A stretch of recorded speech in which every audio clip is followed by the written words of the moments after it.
Hey, I'm John Greaves III. I'm the co-founder of Garage Gym Life, and today I'm going to be kicking off a three-part video series where I cover three of the major three-section adjustable benches that are on the market. So I'm going to be covering the Infinity Bench from Exponent Edge, the Bastet from Mikolo, and the Gator from RitFit. And I'm going to start with the Infinity Bench because this is the one that started the whole thing off. So let me go ahead and wheel these two out of the way and we can concentrate on the Infinity Bench, okay? Be right back.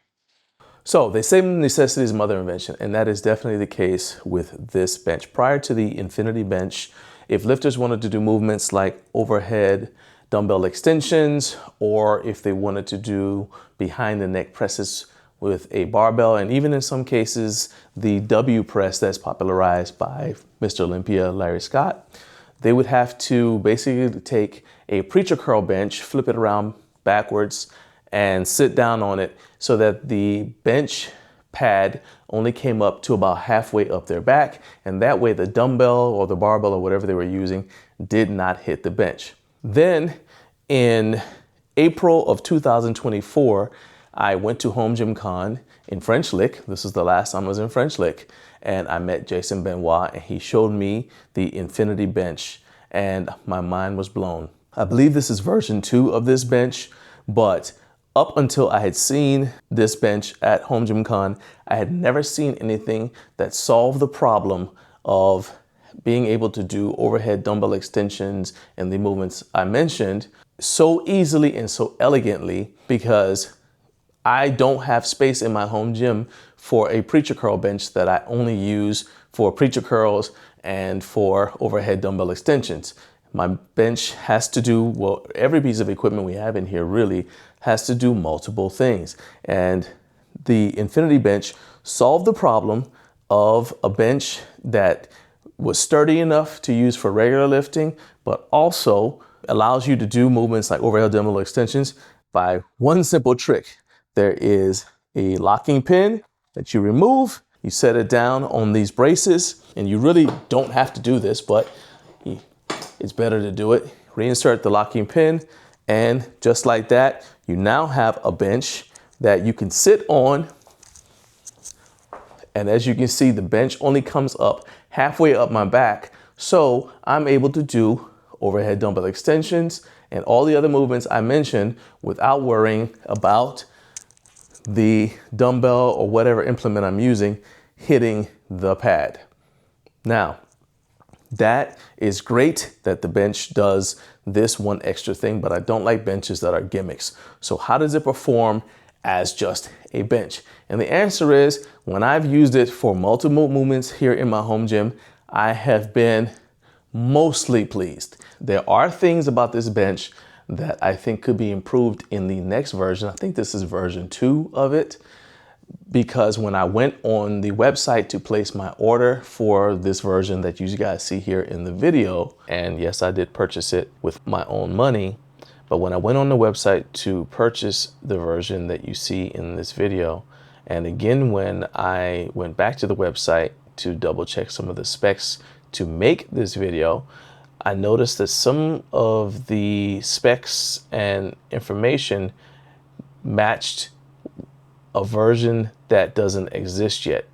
Some of how they describe the handle and some other things like that seem to indicate that there's going to be another version. And I've spoken to Jason Benoit and he has indicated that there will be another version coming out soon.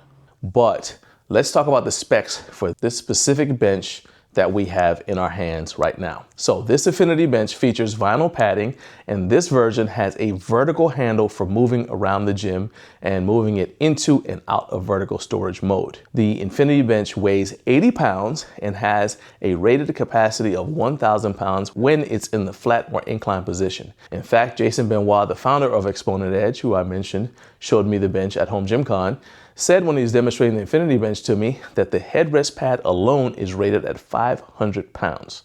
So I know one of the things that you were telling me earlier is that you are actually upgrading this thing, because that pin right there is currently rated for 500 pounds just on this part alone. Just on the support device. Right, and so Now it's going to be 750 because you said you're coming out with an update to it. Yeah, so it'll be, instead of 11 millimeter pin, it'll be a 15 millimeter pin. The bench measures 50 inches when it's in flat bench configuration, and it is 17 inches high, which is within specs for powerlifting regulations, and that matters to me.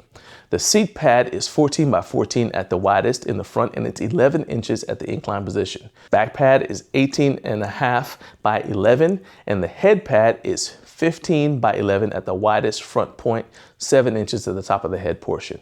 That matters more than you might think, because that allows the Infinity Bench to be used as a seal row pad. As far as warranty goes, the bench padding is covered under 90-day limited warranty from the day of delivery. And this warranty covers defects and materials, workmanship in the fabric stitching or padding, as well as premature breakdown of the padding under normal intended use. Let's kind of go through how the bench operates so that you guys can see what it does.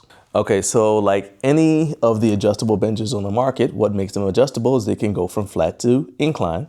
And with the Infinity Bench, there's no exception. First thing you need to do is pull out this retaining pin here, move this lever out of the way.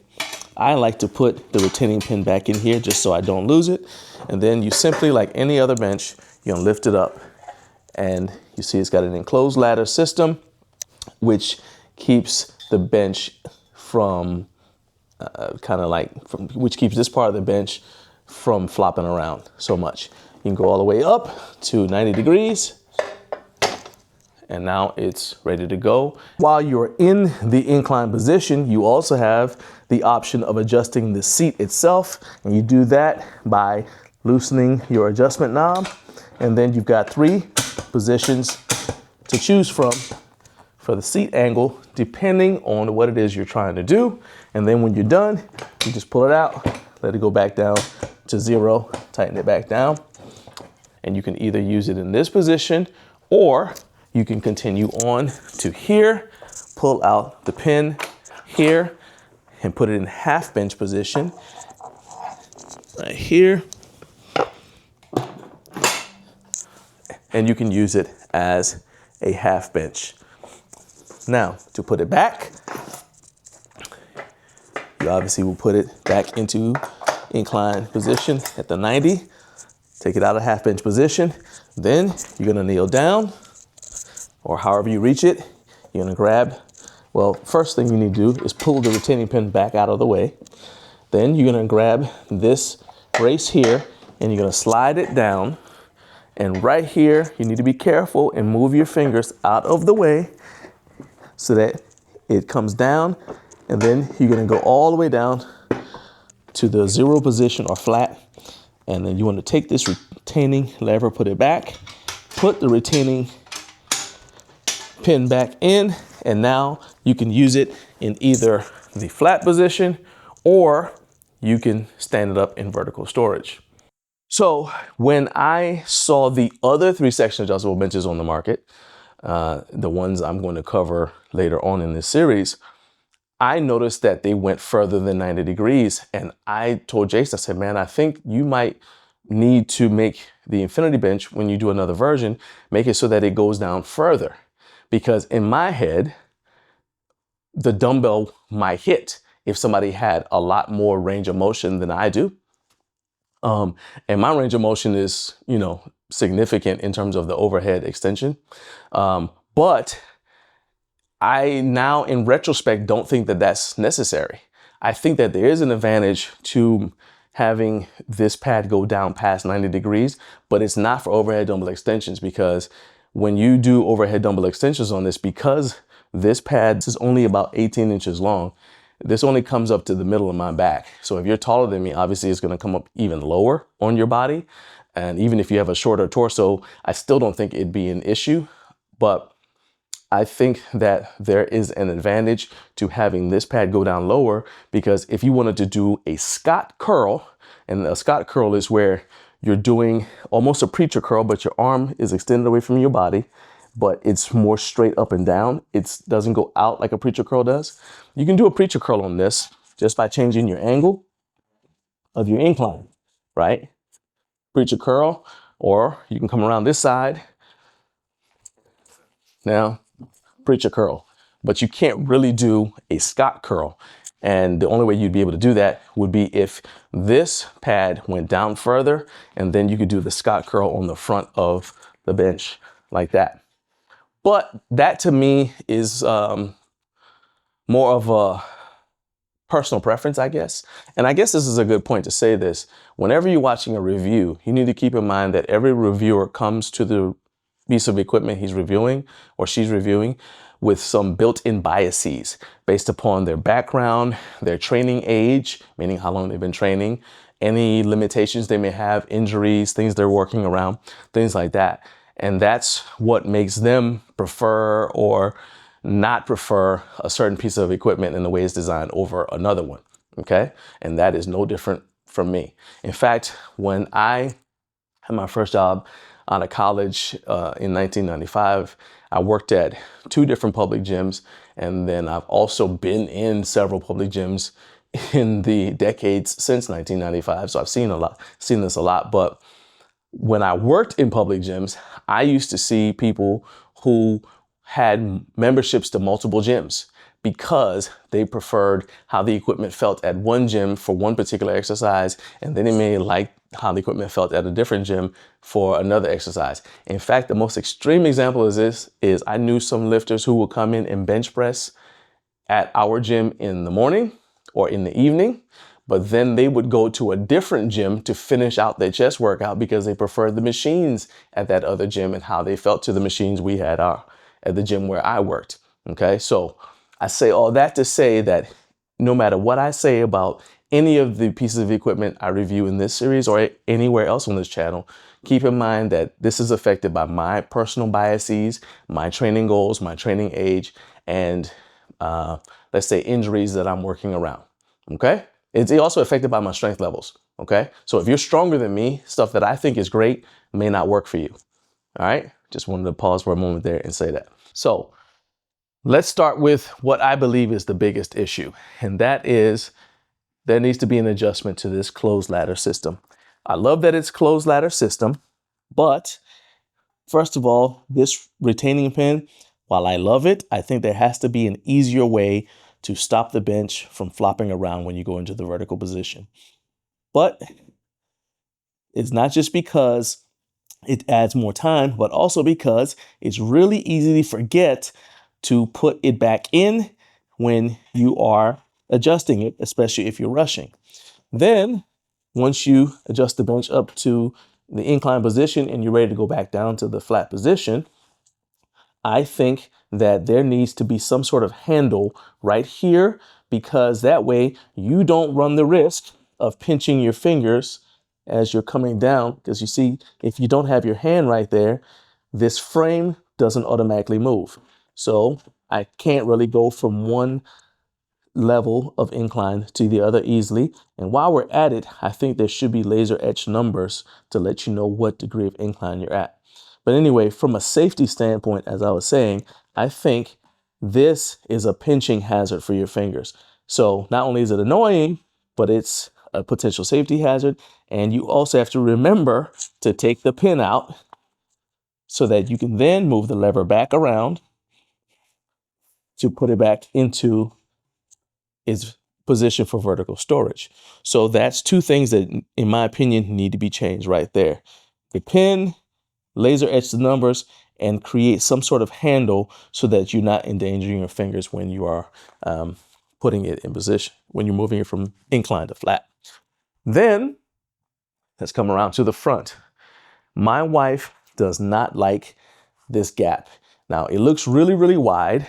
And so let's measure it, because it is noticeable when you are using the bench in the flat position. It's not as big a deal to me, but it is to her.